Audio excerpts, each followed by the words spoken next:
The Adventures of Sherlock Holmes by Sir Arthur Conan Doyle. 12. The Adventure of the Copper Beeches. To the man who loves art for its own sake, remarked Sherlock Holmes, tossing aside the advertisement sheet of the Daily Telegraph, it is frequently in its least important and lowliest manifestations that the keenest pleasure is to be derived. It is pleasant to me to observe, Watson, that you have so far grasped this truth, that in these little records of our cases which you have been good enough to draw up, and, I am bound to say, occasionally to embellish, you have given prominence not so much to the many cèlèbres and sensational trials in which I have figured, but rather to those incidents which may have been trivial in themselves, but which have given room for those faculties of deduction and of logical synthesis which I have made my special province. And yet, said I, smiling, I cannot quite hold myself absolved from the charge of sensationalism which has been urged against my records. You have erred, perhaps, he observed, taking up a glowing cinder with the tongs and lighting with it the long cherry-wood pipe which was wont to replace his clay when he was in a disputatious rather than a meditative mood. You have erred, perhaps, in attempting to put color and life into each of your statements, instead of confining yourself to the task of placing upon record that severe reasoning from cause to effect, which is really the only notable feature about the thing. It seems to me that I have done you full justice in the matter, I remarked with some coldness, for I was repelled by the egotism which I had more than once observed to be a strong factor in my friend's singular character. No, it is not selfishness or conceit, said he, answering, as was his wont, my thoughts rather than my words. If I claim full justice for my art, it is because it is an impersonal thing, a thing beyond myself. Crime is common, logic is rare. Therefore it is upon the logic rather than upon the crime that you should dwell. You have degraded what should have been a course of lectures into a series of tales. It was a cold morning of the early spring, and we sat after breakfast on either side of a cheery fire in the old room at Baker Street. A thick fog rolled down between the lines of dun-colored houses, and the opposing windows loomed like dark, shapeless blurs through the heavy yellow wreaths. Our gas was lit and shone on the white cloth and glimmer of china and metal, for the table had not been cleared yet. Sherlock Holmes had been silent all the morning, dipping continuously into the advertisement columns of a succession of papers, until at last, having apparently given up his search, he had emerged in no very sweet temper to lecture me upon my literary shortcomings. At the same time, he remarked after a pause, during which he had sat puffing at his long pipe and gazing down into the fire, "You can hardly be open to a charge of sensationalism, for out of these cases, which you have been so kind as to interest yourself in, a fair proportion do not treat of crime in its legal sense at all. The small matter in which I endeavored to help the King of Bohemia, the singular experience of Miss Mary Sutherland, the problem connected with the man with the twisted lip, and the incident of the noble bachelor were all matters which are outside the pale of the law. But in avoiding the sensational, I fear that you may have bordered on the trivial." "The end may have been so," I answered, "but the methods I hold to have been novel and of interest." "Pshaw, my dear fellow! What do the public, the great unobservant public, who could hardly tell a weaver by his tooth or a compositor by his left thumb, care about the finer shades of analysis and deduction? But indeed, if you are trivial, I cannot blame you, for the days of the great cases are past. Man, or at least criminal man, has lost all enterprise and originality. As to my own little practice, it seems to be degenerating into an agency for recovering lost lead pencils and giving advice to young ladies from boarding schools. I think that I have touched bottom at last, however. This note I had this morning marks my 0 point, I fancy. Read it." He tossed a crumpled letter across to me. It was dated from Montague Place upon the preceding evening, and ran thus: "Dear Mr. Holmes, I am very anxious to consult you as to whether I should or should not accept a situation which has been offered to me as governess. I shall call at 10:30 tomorrow if I do not inconvenience you. Yours faithfully, Violet Hunter." "Do you know the young lady?" I asked. "Not I. It is 10:30 now. Yes, and I have no doubt that is her ring. It may turn out to be of more interest than you think. You remember that the affair of the blue carbuncle, which appeared to be a mere whim at first, developed into a serious investigation. It may be so in this case also.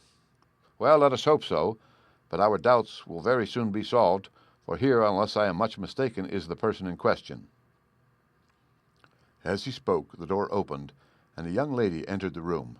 She was plainly but neatly dressed, with a bright, quick face, freckled like a plover's egg, and with the brisk manner of a woman who has had her own way to make in the world. "You will excuse my troubling you, I am sure," said she, as my companion rose to greet her, "but I have had a very strange experience, and as I have no parents or relations of any sort from whom I could ask advice, I thought that perhaps you would be kind enough to tell me what I should do." "Pray take a seat, Miss Hunter. I shall be happy to do anything that I can to serve you." I could see that Holmes was favorably impressed by the manner and speech of his new client. He looked her over in his searching fashion, and then composed himself, with his lids drooping and his fingertips together, to listen to her story. "I have been a governess for 5 years," said she, "in the family of Colonel Spence Monroe. But 2 months ago the colonel received an appointment at Halifax in Nova Scotia, and took his children over to America with him, so that I found myself without a situation. I advertised and I answered advertisements, but without success. At last the little money which I had saved began to run short, and I was at my wits' end as to what I should do. There is a well-known agency for governesses in the West End called Westaway's, and there I used to call about once a week in order to see whether anything had turned up which might suit me. Westaway was the name of the founder of the business, but it is really managed by Miss Stoper.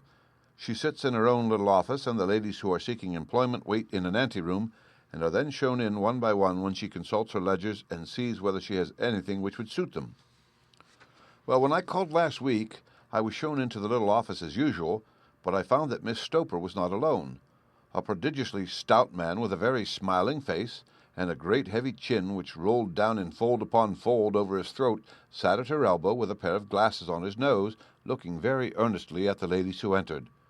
As I came in, he gave quite a jump in his chair, and turned quickly to Miss Stoper. "That will do," said he. "I could not ask for anything better. Capital, capital!" He seemed quite enthusiastic, and rubbed his hands together in the most genial fashion. He was such a comfortable-looking man that it was quite a pleasure to look at him. "You are looking for a situation, miss?" he asked. "Yes, sir." "As a governess?" "Yes, sir." "And what salary did you ask?" "I had £4 a month in my last place with Colonel Spence Monroe." "Oh, tut, tut! Sweating, rank sweating!" he cried, throwing his fat hands out into the air like a man who is in a boiling passion. "How could anyone offer so pitiful a sum to a lady with such attractions and accomplishments?" "My accomplishments, sir, may be less than you imagine," said I. "A little French, a little German, music and drawing." "Tut, tut!" he cried. "This is all quite beside the question. The point is, have you or have you not the bearing and deportment of a lady? That it is in a nutshell. If you have not, you are not fitted for the rearing of a child who may some day play a considerable part in the history of the country. But if you have, why, then, how could any gentleman ask you to condescend to accept anything under the 3 figures? Your salary with me, madam, would commence at £100 a year." You may imagine, Mr. Holmes, that to me, destitute as I was, such an offer seemed almost too good to be true. The gentleman, however, seeing perhaps the look of incredulity upon my face, opened a pocket-book and took out a note.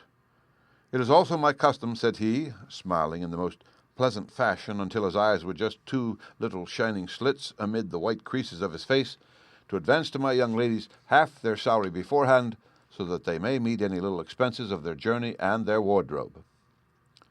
It seemed to me that I had never met so fascinating and so thoughtful a man. As I was already in debt to my tradesmen, the advance was a great convenience, and yet there was something unusual about the whole transaction which made me wish to know a little more before I quite committed myself. "May I ask where you live, sir?" said I. "Hampshire. Charming, rural place, the Copper Beeches, 5 miles on the far side of Winchester. It is the most lovely country, my dear young lady, and the dearest old country house." "And my duties, sir? I should be glad to know what they would be."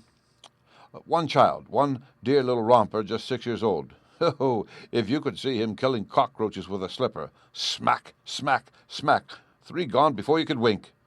He leaned back in his chair and laughed his eyes into his head again.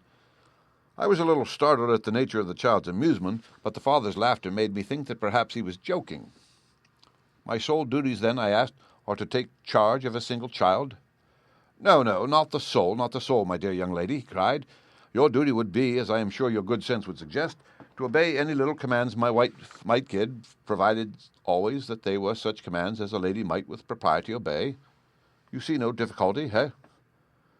I should be happy to make myself useful. Quite so. In dress now, for example, we are faddy people, you know, faddy but kind-hearted. If you were asked to wear any dress which we might give you, you would not object to our little whim, eh? No, said I, considerably astonished at his words. Or to sit here or sit there, that would not be offensive to you? Oh, no. Or to cut your hair quite short before you come to us? I could hardly believe my ears. As you may observe, Mr. Holmes, my hair is somewhat luxuriant and of a rather peculiar tint of chestnut. It has been considered artistic. I could not dream of sacrificing it in this offhand fashion. I am afraid that is quite impossible, said I. He had been watching me eagerly out of his small eyes, and I could see a shadow pass over his face as I spoke. I am afraid that is quite essential, said he. It is a little fancy of my wife's, and ladies' fancies, you know, madam, ladies' fancies must be consulted. And so you won't cut your hair? No, sir. I really could not, I answered firmly. Ah, very well, then that quite settles the matter. It is a pity, because in other respects you would really have done very nicely. In that case, Miss Stoper, I had best inspect a few more of your young ladies.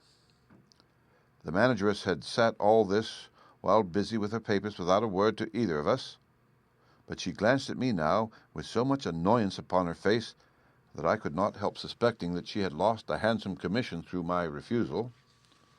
Do you desire your name to be kept upon the books? She asked. If you please, Miss Stoper. Well, really, it seems rather useless, since you refuse the most excellent offers in this fashion, said she sharply. You can hardly expect us to exert ourselves to find another such opening for you. Good day to you, Miss Hunter. She struck a gong upon the table, and I was shown out by the page. Well, Mr. Holmes, when I got back to my lodgings and found little enough in the cupboard and 2 or 3 bills upon the table, I began to ask myself whether I had not done a very foolish thing. After all, if these people had strange fads and expected obedience on the most extraordinary matters, they were at least ready to pay for their eccentricity. Very few governesses in England are getting £100 a year. Besides, what use was my hair to me? Many people are improved by wearing it short, and perhaps I should be among that number. Next day I was inclined to think that I had made a mistake, and by the day after I was sure of it. I had almost overcome my pride so far as to go back to the agency and inquire whether the place was still open, when I received this letter from the gentleman himself. I have it here, and I will read it to you. The Copper Beeches, near Winchester. Dear Miss Hunter, Miss Stoper has very kindly given me your address, and I write from here to ask you whether you have reconsidered your decision. My wife is very anxious that you should come, for she has been much attracted by my description of you. We are willing to give £30 a quarter, or £120 a year, so as to recompense you for any little inconvenience which our fads may cause you. They are not very exacting after all. My wife is fond of a particular shade of electric blue, and would like you to wear such a dress indoors in the morning. You need not, however, go to the expense of purchasing one, as we have one belonging to my dear daughter Alice, now in Philadelphia, which would, I should think, fit you very well. Then, as to sitting here or there, or amusing yourself in any manner indicated, that need cause you no inconvenience. As regards your hair, it is no doubt a pity, especially as I could not help remarking its beauty during our short interview, but I am afraid that I must remain firm upon this point, and I only hope that the increased salary may recompense you for the loss. Your duties, as far as the child is concerned, are very light. Now do try to come, and I shall meet you with the dog-cart at Winchester. Let me know your train. Yours faithfully, Jeffro Rucastle. That is the letter which I have just received, Mr. Holmes, and my mind is made up that I will accept it. I thought, however, that before taking the final step, I should like to submit the whole matter to your consideration. Well, Miss Hunter, if your mind is made up, that settles the question, said Holmes, smiling. But you would not advise me to refuse? I confess that it is not the situation which I should like to see a sister of mine apply for. What is the meaning of it all, Mr. Holmes? I have no data. I cannot tell. Perhaps you have yourself formed some opinion. Well, there seems to me to be only one possible solution. Mr. Rucasol seems to be a very kind, good-natured man. Is it not possible that his wife is a lunatic, that he desires to keep the matter quiet for fear she should be taken to an asylum, and that he humours her fancies in every way in order to prevent an outbreak? That is a possible solution. In fact, as matters stand, it is the most probable one. But in any case, it does not seem to be a nice household for a young lady. But the money, Mr. Holmes, the money. Well, yes, of course, the pay is good. Too good. That is what makes me uneasy. Why should they give you £120 a year when they could have their pick for £40? There must be some strong reason behind. I thought that if I told you the circumstances, you would understand afterwards if I wanted your help. I should feel so much stronger if I felt that you were at the back of me. Oh, you may carry that feeling away with you. I assure you that your little problem promises to be the most interesting which has come my way for some months. There is something distinctly novel about some of the features. If you should find yourself in doubt or in danger— Danger? What danger do you foresee? Holmes shook his head gravely. It would cease to be a danger if we could define it, said he. But at any time, day or night, a telegram would bring me down to your help. That is enough. She rose quickly from her chair with the anxiety all swept from her face. I shall go down to Hampshire quite easy in my mind now. I shall write to Mr. Rucasol at once, sacrifice my poor hair tonight, and start for Winchester tomorrow. With a few grateful words to Holmes, she bade us both good night and bustled off upon her way. At least, said I, as we heard her quick, firm steps descending the stairs, she seems to be a young lady who is very well able to take care of herself. And she would need to be, said Holmes gravely. I am much mistaken if we do not hear from her before many days are past. It was not very long before my friend's prediction was fulfilled. A fortnight went by, during which I frequently found my thoughts turning in her direction, and wondering what strange side alley of human experience this lonely woman had strayed into. The unusual salary, the curious conditions, the light duties, all pointed to something abnormal, though whether a fad or a plot, or whether the man were a philanthropist or a villain, it was quite beyond my powers to determine. As to Holmes, I observed that he sat frequently for half an hour on end with knitted brows and an abstracted air, but he swept the matter away with a wave of his hand when I mentioned it. Data, data, data, he cried impatiently. I can't make bricks without clay. And yet he would always wind up by muttering that no sister of his would have ever accepted such a situation. The telegram which we eventually received came late one night, just as I was thinking of turning in, and Holmes was settling down to one of those all-night chemical researches which he frequently indulged in, when I would leave him stooping over a retort and a test tube at night and find him in the same position when I came down to breakfast in the morning. He opened the yellow envelope, and then, glancing at the message, threw it across to me. Just look up the trains in Bradshaw, said he, and turned back to his chemical studies. The summons was a brief and urgent one. Please be at the Black Swan Hotel at Winchester at midday tomorrow, it said. Do come. I am at my wit's end. Hunter. Will you come with me? Asked Holmes, glancing up. I should wish to. Just look it up, then. There is a train at 9:30, said I, glancing over my Bradshaw. It is due at Winchester at 11:30. That will do very nicely. Then perhaps I had better postpone my analysis of the acetones, as we may need to be at our best in the morning. By 11 o'clock the next day we were well upon our way to the old English capital. Holmes had been buried in the morning papers all the way down, but after we had passed the Hampshire border, he threw them down and began to admire the scenery. It was an ideal spring day, a light blue sky flecked with little fleecy white clouds drifting across from west to east. The sun was shining very brightly, and yet there was an exhilarating nip in the air which set an edge to a man's energy. All over the countryside, away to the rolling hills around Aldershot, the little red and grey roofs of the farmsteadings peeped out from amid the light green of the new foliage. Are they not fresh and beautiful? I cried with all the enthusiasm of a man fresh from the fogs of Baker Street. But Holmes shook his head gravely.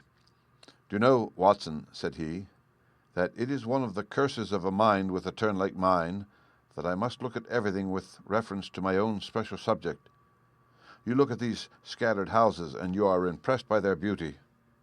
I look at them, and the only thought which comes to me is a feeling of their isolation and of the impunity with which crime may be committed there. Good heavens, I cried. Who would associate crime with these dear old homesteads? They always fill me with a certain horror. It is my belief, Watson, founded upon my experience, that the lowest and vilest alleys in London do not present a more dreadful record of sin than does the smiling and beautiful countryside. You horrify me. But the reason is very obvious. The pressure of public opinion can do in the town what the law cannot accomplish. There is no lane so vile that the scream of a tortured child or the thud of a drunkard's blow does not beget sympathy and indignation among the neighbours, and then the whole machinery of justice is ever so close that a word of complaint can set it going, and there is but a step between the crime and the dock. But look at these lonely houses, each in its own fields, filled for the most part with poor, ignorant folk who know little of the law. Think of the deeds of hellish cruelty, the hidden wickedness which may go on year in, year out in such places, and none the wiser. Had this lady who appeals to us for help gone to live in Winchester, I should never have had a fear for her. It is the 5 miles of country which makes the danger. Still, it is clear that she is not personally threatened. No, if she can come to Winchester to meet us, she can get away. Quite so, she has her freedom. What can be the matter, then? Can you suggest no explanation? I have devised 7 separate explanations, each of which would cover the facts as far as we know them, but which of these is correct can only be determined by the fresh information which we shall no doubt find waiting for us. Well, there is the tower of the cathedral, and we shall soon learn all that Miss Hunter has to tell. The Black Swan is an inn of repute in the High Street, at no distance from the station, and there we found the young lady waiting for us. She had engaged a sitting room, and our lunch awaited us upon the table. "I am so delighted that you have come," she said earnestly. "It is so very kind of you both. But indeed I do not know what I should do. Your advice will be altogether invaluable to me. Pray, tell us what has happened to you." "I will do so, and I must be quick, for I have promised Mr. Rucastle to be back before 3. I got his leave to come into town this morning, though he little knew for what purpose." "Let us have everything in its due order." Holmes thrust his long, thin legs out toward the fire and composed himself to listen. "In the first place, I may say that I have met on the whole with no actual ill treatment from Mr. and Mrs. Rucastle. It is only fair to them to say that, but I cannot understand them, and I am not easy in my mind about them." "What can you not understand?" "Their reasons for their conduct. But you shall have it all just as it occurred. When I came down, Mr. Rucastle met me here and drove me in his dog-cart to the Copper Beeches. It is, as he said, beautifully situated, but it is not beautiful in itself, for it is a large square block of a house, whitewashed, but all stained and streaked with damp and bad weather. There are grounds round it, woods on 3 sides, and on the 4th a field which slopes down to the Southampton high road, which curves past about 100 yards from the front door. This ground in front belongs to the house, but the woods all round are part of Lord Southerton's preserves. A clump of copper beeches immediately in front of the hall door has given its name to the place. I was driven over by my employer, who was as amiable as ever, and was introduced by him that evening to his wife and the child. There was no truth, Mr. Holmes, in the conjecture which seemed to us to be probable in your rooms at Baker Street. Mrs. Rucastle is not mad. I found her to be a silent, pale-faced woman, much younger than her husband, not more than 30, I should think, while he can hardly be less than 45. From the conversation I have gathered that they have been married about 7 years, that he was a widower, and that his only child by his first wife was the daughter who has gone to Philadelphia. Mr. Rucastle told me in private that the reason why she had left them was that she had an unreasoning aversion to her stepmother. As the daughter could not have been less than 20, I can quite imagine that her position must have been uncomfortable with her father's young wife. Mrs. Rucastle seems to me to be colourless in mind as well as in feature. She impressed me neither favourably nor the reverse. She was a non-entity. It was easy to see that she was passionately devoted both to her husband and to her little son. Her light grey eyes, wandering continually from one to the other, noting every little want and forestalling it if possible. He was kind to her also in his bluff, boisterous fashion, and on the whole they seemed to be a happy couple. And yet she had some secret sorrow, this woman. She would often be lost in deep thought with the saddest look upon her face. More than once I have surprised her in tears. I have thought sometimes that it was the disposition of her child which weighed upon her mind, for I have never ever met so utterly spoiled and so ill-natured a little creature. He is small for his age, with a head which is quite disproportionately large. His whole life appears to be spent in an alternation between savage fits of passion and gloomy intervals of sulking. Giving pain to any creature weaker than himself seems to be his one idea of amusement, and he shows quite remarkable talent in planning the capture of mice, little birds, and insects. But I would rather not talk about the creature, Mr. Holmes, and indeed he has little to do with my story." "I am glad of all details," remarked my friend, "whether they seem to you to be relevant or not." "I shall try not to miss anything of importance. The one unpleasant thing about the house which struck me at once was the appearance and conduct of the servants. There are only two, a man and his wife. Toller, for that is his name, is a rough, uncouth man with grizzled hair and whiskers and a perpetual smell of drink. Twice since I have been with them he has been quite drunk, and yet Mr. Rukersall seemed to take no notice of it. His wife is a very tall and strong woman with a sour face, as silent as Mrs. Rukersall, and much less amiable. They are a most unpleasant couple, but fortunately I spend most of my time in the nursery and my own room, which are next to each other in one corner of the building. For 2 days after my arrival at the Copper Beeches, my life was very quiet. On the third, Mrs. Rukersall came down just after breakfast and whispered something to her husband. "Oh, yes," said he, turning to me, "we are very much obliged to you, Miss Hunter, for falling in with our whims so far as to cut your hair. I assure you that it has not detracted in the tiniest iota from your appearance. We shall now see how the electric blue dress will become you. You will find it laid out upon the bed in your room, and if you would be so good as to put it on, we should both be extremely obliged." The dress which I found waiting for me was of a peculiar shade of blue. It was of excellent material, a sort of beige, but it bore unmistakable signs of having been worn before. It could not have been a better fit if I had been measured for it. Both Mr. and Mrs. Rukersall expressed a delight at the look of it, which seemed quite exaggerated in its vehemence. They were waiting for me in the drawing-room, which is a very large room stretching along the entire front of the house, with 3 long windows reaching down to the floor. A chair had been placed close to the central window, with its back turned towards it. In this I was asked to sit, and then Mr. Rukersall, walking up and down on the other side of the room, began to tell me a series of the funniest stories that I have ever listened to. You cannot imagine how comical he was, and I laughed until I was quite weary. Mrs. Rukersall, however, who has evidently no sense of humour, never so much as smiled, but sat with her hands in her lap and a sad, anxious look upon her face. After an hour or so, Mr. Rukersall suddenly remarked that it was time to commence the duties of the day, and that I might change my dress and go to little Edward in the nursery. 2 days later, this same performance was gone through under exactly similar circumstances. Again I changed my dress, again I sat in the window, and again I laughed very heartily at the funny stories of which my employer had an immense repertoire, and which he told inimitably. Then he handed me a yellow-backed novel, and moving my chair a little sideways, that my own shadow might not fall upon the page, he begged me to read aloud to him. I read for about 10 minutes, beginning in the heart of a chapter, and then suddenly, in the middle of a sentence, he ordered me to cease and to change my dress. You can easily imagine, Mr. Holmes, how curious I became as to what the meaning of this extraordinary performance could possibly be. They were always very careful, I observed, to turn my face away from the window, so that I became consumed with the desire to see what was going on behind my back. At first it seemed to be impossible, but I soon devised a means. My hand mirror had been broken, so a happy thought seized me, and I concealed a piece of the glass in my handkerchief.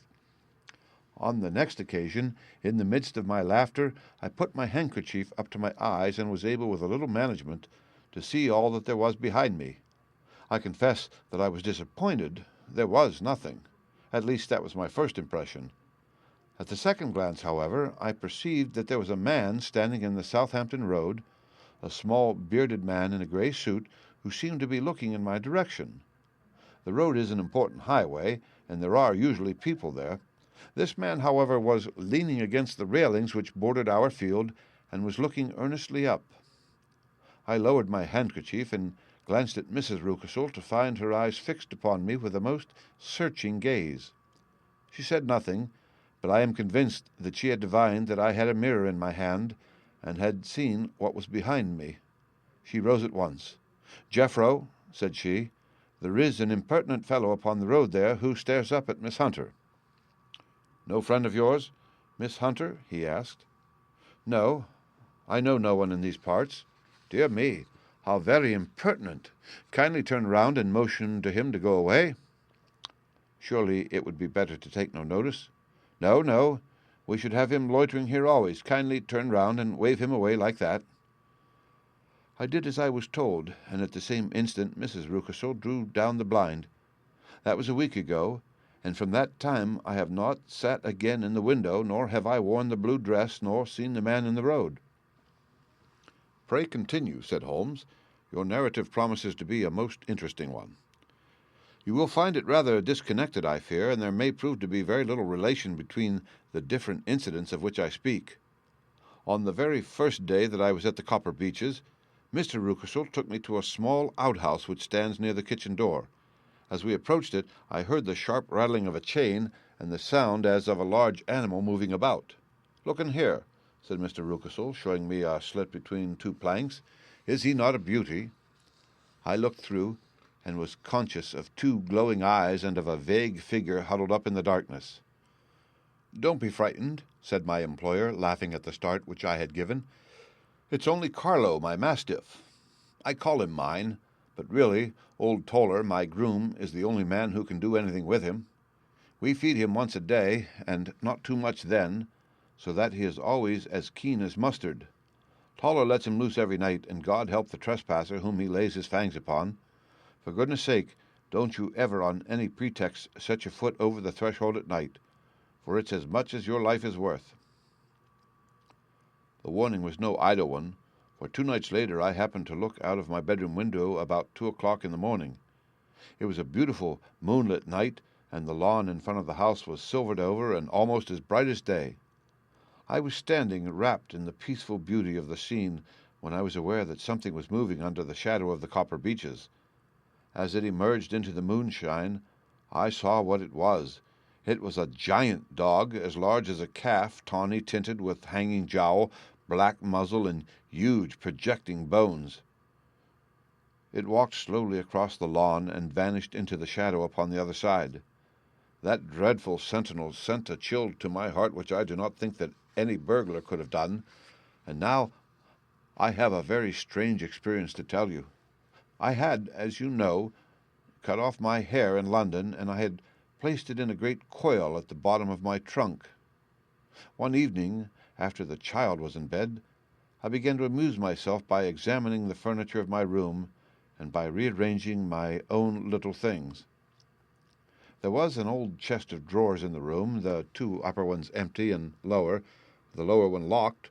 I had filled the first 2 with my linen, and as I had still much to pack away, I was naturally annoyed at not having the use of the 3rd drawer. It struck me that it might have been fastened by a mere oversight, so I took out my bunch of keys and tried to open it. The very first key fitted to perfection, and I drew the door open. There was only one thing in it, but I am sure that you would never guess what it was. It was my coil of hair. I took it up and examined it. It was of the same peculiar tint and the same thickness, but then the impossibility of the thing obtruded itself upon me. How could my hair have been locked in the drawer? With trembling hands I undid my trunk, turned out the contents, and drew from the bottom my own hair. I laid the 2 tresses together, and I assure you that they were identical. Was it not extraordinary? Puzzle as I would, I could make nothing at all of what it meant. I returned this strange hair to the drawer, and I said nothing of the matter to the Rucastles, as I felt that I had put myself in the wrong by opening a drawer which they had locked. I am naturally observant, as you may have remarked, Mr. Holmes, and I soon had a pretty good plan of the whole house in my head. There was one wing, however, which appeared not to be inhabited at all. A door which faced that which led into the quarters of the tollers opened into this suite, but it was invariably locked. One day, however, as I ascended the stair, I met Mr. Rucastle coming out through the door, his keys in his hand, and a look on his face which made him a very different person to the round, jovial man to whom I was accustomed. His cheeks were red, his brow was all crinkled with anger, and the veins stood out at his temples with passion. He locked the door and hurried past me without a word or look. This aroused my curiosity, so when I went out for a walk in the grounds with my charge, I strolled round to the side from which I could see the windows of this part of the house. There were 4 of them in a row, 3 of which were simply dirty, while the 4th was shuttered up. They were evidently all deserted. As I strolled up and down, glancing at them occasionally, Mr. Rucastle came out to me, looking as merry and jovial as ever. "Aha!" said he. "You must not think me rude if I passed you without a word. My dear young lady, I was preoccupied with business matters." I assured him that I was not offended. "By the way," said I, "you seem to have quite a suite of spare rooms up there, and one of them has the shutters up." He looked surprised and, as it seemed to me, a little startled at my remark. "Photography is one of my hobbies," said he. "I have made my dark room up there. But, dear me, what an observant young lady we have come upon! Who would have believed it? Who would have ever believed it?" He spoke in a jesting tone, but there was no jest in his eyes as he looked at me. I read suspicion there, and annoyance, but no jest. "Well, Mr. Holmes, from the moment that I understood that there was something about that suite of rooms which I was not to know, I was all on fire to go over them. It was not mere curiosity, though I have my share of that. It was more a feeling of duty, a feeling that some good might come from my penetrating to this place. They talk of woman's instinct. Perhaps it was woman's instinct which gave me that feeling. At any rate, it was there, and I was keenly on the lookout for any chance to pass the forbidden door. It was only yesterday that the chance came. I may tell you that, beside Mr. Rucastle, both Toller and his wife find something to do in these deserted rooms, and I once saw him carrying a large black linen bag with him through the door. Recently he has been drinking hard, and yesterday evening he was very drunk, and when I came upstairs there was the key in the door. I have no doubt at all that he had left it there. Mr. and Mrs. Rucastle were both downstairs, and the child was with them, so that I had an admirable opportunity. I turned the key gently in the lock, opened the door, and slipped through. There was a little passage in front of me, unpapered and uncarpeted, which turned at a right angle at the farthest end. Round this corner were 3 doors in a line, the first and third of which were open. They each led into an empty room, dusty and cheerless, with 2 windows in the one and one in the other, so thick with dirt that the evening light glimmered dimly through them. The center door was closed, and across the outside of it had been fastened one of the broad bars of an iron bed, padlocked at one end to a ring in the wall, and fastened at the other with stout cord. The door itself was locked as well, and the key was not there. This barricaded door corresponded clearly with the shuttered window outside, and yet I could see by the glimmer from beneath it that the room was not in darkness. Evidently there was a skylight which let in light from above. As I stood in the passage, gazing at the sinister door and wondering what secret it might veil, I suddenly heard the sound of steps within the room, and saw a shadow pass backward and forward against the little slit of dim light which shone out from under the door. A mad, unreasoning terror rose up in me at the sight, Mr. Holmes.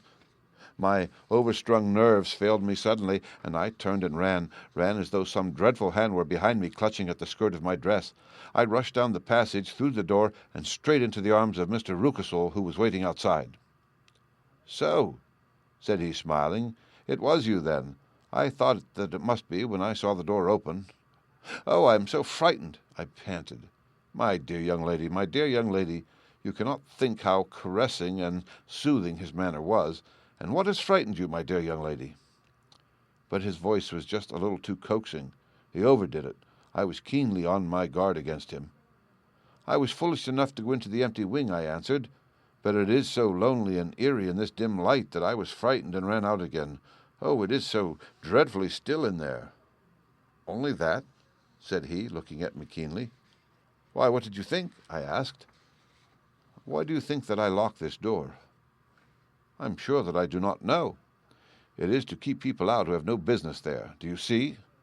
He was still smiling in the most amiable manner. "I am sure if I had known—" "Well, then, you know now. And if you ever put your foot over that threshold again—" Here, in an instant, the smile hardened into a grin of rage, and he glared down at me with the face of a demon. "I'll throw you to the mastiff." I was so terrified that I do not know what I did. I suppose that I must have rushed past him into my room. I remember nothing until I found myself lying on my bed, trembling all over. Then I thought of you, Mr. Holmes. I could not live there longer without some advice. I was frightened of the house, of the man, of the woman, of the servants, even of the child. They were all horrible to me. If I could only bring you down, all would be well. Of course, I might have fled from the house, but my curiosity was almost as strong as my fears.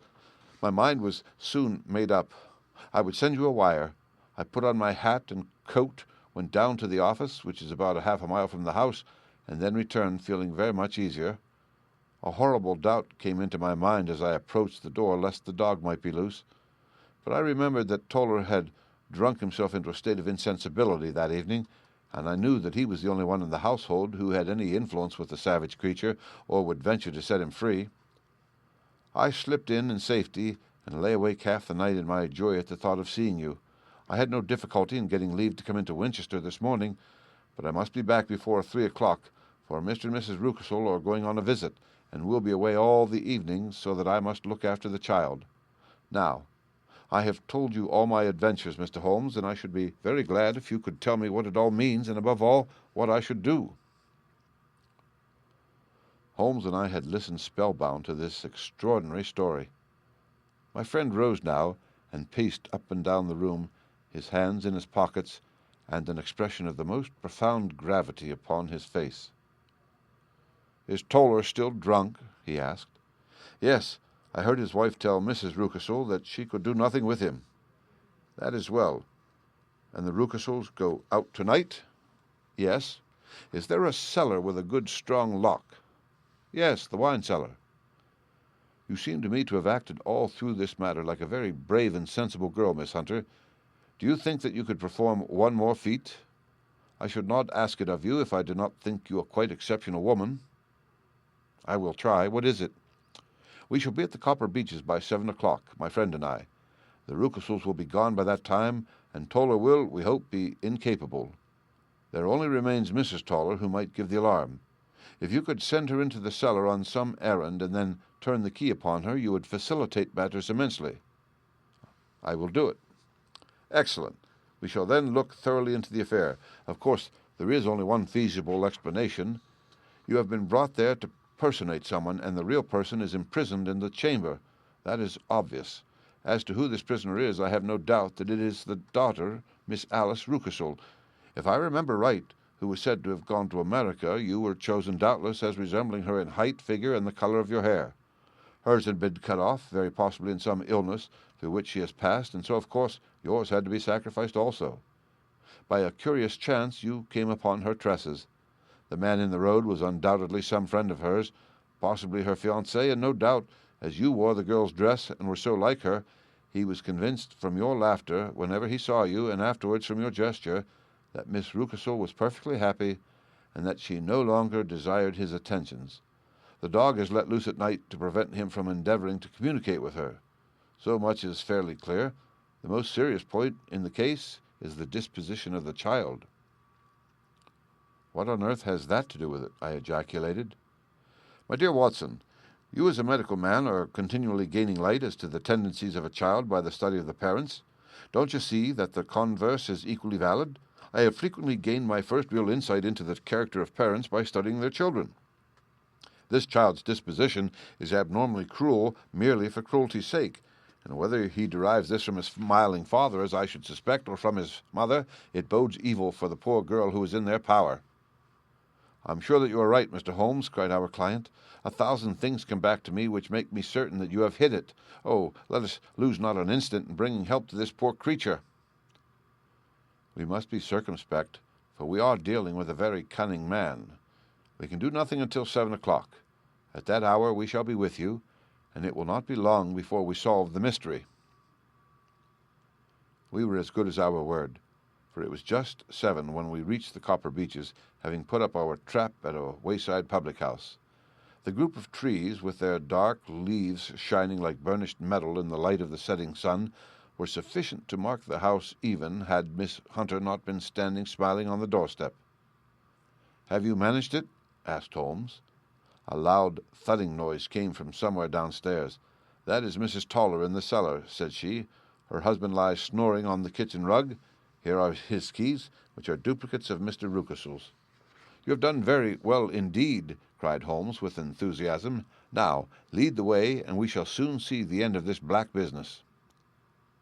We passed up the stair, unlocked the door, followed on down a passage, and found ourselves in front of the barricade which Miss Hunter had described. Holmes cut the cord and removed the transverse bar. Then he tried the various keys in the lock, but without success. No sound came from within, and at the silence Holmes' face clouded over. "I trust that we are not too late," said he. "I think, Miss Hunter, that we had better go in without you. Now, Watson, put your shoulder to it, and we shall see whether we cannot make our way in." It was an old rickety door, and gave at once before our united strength. Together we rushed into the room. It was empty. There was no furniture, save a little pallet bed, a small table, and a basket full of linen. The skylight above was open, and the prisoner gone. "There has been some villainy here," said Holmes. "This beauty has guessed Miss Hunter's intentions, and has carried his victim off." "But how?" "Through the skylight. We shall soon see how he managed it." He swung himself up onto the roof. "Ah, yes," he cried. "Here's the end of a long light ladder against the eaves. That is how he did it." "But it is impossible," said Miss Hunter. "The ladder was not there when the Rucastles went away." "He has come back and done it. I tell you that he is a clever and dangerous man. I should not be very much surprised if this were he whose step I hear now upon the stair. I think, Watson, that it would be as well for you to have your pistol ready." The words were hardly out of his mouth before a man appeared at the door of the room, a very fat and burly man with a heavy stick in his hand. Miss Hunter screamed and shrunk against the wall at the sight of him, but Sherlock Holmes sprang forward and confronted him. "You villain," said he, "where's your daughter?" The fat man cast his eyes round and then up at the open skylight. "It is for me to ask you that," he shrieked. "You thieves, spies and thieves, I have caught you, haven't I? You're in my power. I'll serve you." He turned and clattered down the stairs as hard as he could go. "He's gone for the dog," cried Miss Hunter. "I have my revolver," said I. "Better close the front door," cried Holmes, and we all rushed down the stairs together. We had hardly reached the hall when we heard the baying of a hound, and then a scream of agony with a horrible worrying sound which it was dreadful to listen to. An elderly man with a red face and shaking limbs came staggering out at a side door. "My God," he cried, "someone has loosed the dog. It's not been fed for 2 days. Quick, quick, or it'll be too late." Holmes and I rushed out and round the angle of the house, with Toller hurrying behind us. There was the huge famished brute, its black muzzle buried in Rucastle's throat, while he writhed and screamed upon the ground. Running up, I blew its brains out, and it fell over with its keen white teeth still meeting in the great creases of his neck. With much labor we separated them and carried him living but horribly mangled into the house. We laid him upon the drawing-room sofa, and having dispatched the sobered Toller to bear the news to his wife, I did what I could do to relieve his pain. We were all assembled round him when the door opened and a tall, gaunt woman entered the room. "Mrs. Toller!" cried Miss Hunter. "Yes, miss. Mr. Rucastle let me out when he came back before he went up to you." "Ah, miss, it is a pity you didn't let me know what you were planning, for I would have told you that your pains were wasted." "Ha!" said Holmes, looking keenly at her. "It is clear that Mrs. Toller knows much more about this matter than anyone else." "Yes, sir, I do, and I am ready enough to tell what I know." "Then pray sit down and let us hear it, for there are several points in which I must confess that I am still in the dark." "I will soon make it clear to you," said she, "and I'd have done so before now if I could have got out from the cellar. If there's police court business over this, you'll remember that I was the one that stood your friend, and that I was Miss Alice's friend too." She was never happy at home, Miss Alice wasn't. From the time that her father married again, she was slighted like, and had no say in anything, but it never really became bad for her until after she met Mr. Fowler's at a friend's house. As well as I could learn, Miss Alice had rights of her own by will, but she was so quiet and patient, she was, that she never said a word about them, but just left everything in Mr. Rucassel's hands. He knew he was safe with her, but when there was a chance of a husband coming forward, who would ask for all that the law would give him, then her father thought it time to put a stop on it. He wanted her to sign the paper so that, whether she married or not, he could use her money. When she wouldn't do it, he kept on worrying her until she got brain fever, and for 6 weeks was at death's door. Then she got better at last, all worn to a shadow and with her beautiful hair cut off, but that didn't make no change in her young man, and he stuck to her as true as man could be. "Ah," said Holmes, "I think that what you have been good enough to tell us makes the matter fairly clear, and that I can deduce all that remains. Mr. Rucassel, then, I presume, took to this system of imprisonment?" "Yes, sir, and brought Miss Hunter down from London in order to get rid of the disagreeable persistence of Mr. Fowler." "That was it, sir. But Mr. Fowler, being a persevering man, as a good seaman should be, blockaded the house, and having met you, succeeded by certain arguments, metallic or otherwise, in convincing you that your interests were the same as his." "Mr. Fowler was a very kind-spoken, free-handed gentleman," said Mrs. Toller serenely, "and in this way he managed that your good man should have no want of drink, and that a ladder should be ready at the moment when your master had gone out. You have it, sir, just as it happened. I am sure we owe you an apology, Mrs. Toller," said Holmes, "for you have certainly cleared up everything which puzzled us, and here comes the country surgeon and Mrs. Rucassel, so I think, Watson, that we had best escort Miss Hunter back to Winchester, as it seems to me that our locus standi now is rather a questionable one," and thus solved the mystery of the sinister house with the copper beeches in front of the door. Mr. Rucassel survived, but was always a broken man, kept alive solely through the care of his devoted wife. They still live with their old servants, who probably know so much of Rucassel's past life that he finds it difficult to part from them. Mr. Fowler and Miss Rucassel were married by special license in Southampton the day after their flight, and he is now the holder of a government appointment in the land of Mauritius. As to Miss Violet Hunter, my friend Holmes, rather to my disappointment, manifested no further interest in her when once she had ceased to be at the center of one of his problems, and she is now the head of a private school at Walsall, where I believe that she has met with considerable success. The end. Read by Rick Kistner for Lit2Go, on the web at fcit.usf.edu.